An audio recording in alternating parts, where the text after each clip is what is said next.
Welcome to my channel.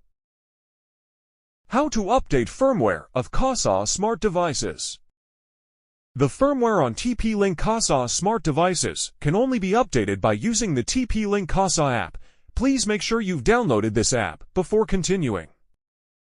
Before you begin, please log into your cloud account and make sure you can control your smart devices.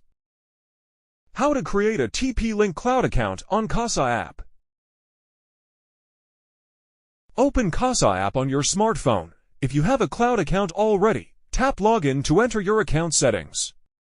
Tap Create Account. Enter your email address and password, and select your location. Read Kasa Terms of Use and tap Create Account, then tap Create Account.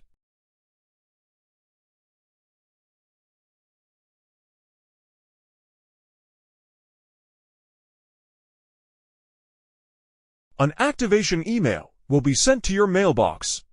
Go to your mailbox and tap the button Click to finish. After it is activated successfully, log into your account. After logging in, you can see your cloud account on the Me page. Let's begin. How to update firmware.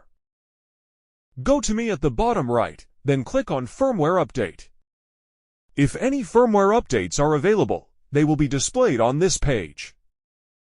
Note, if there is a new firmware version, please click the corresponding firmware, and the smart device will download firmware from the cloud and update the firmware automatically, so please don't operate devices until the firmware update is finished.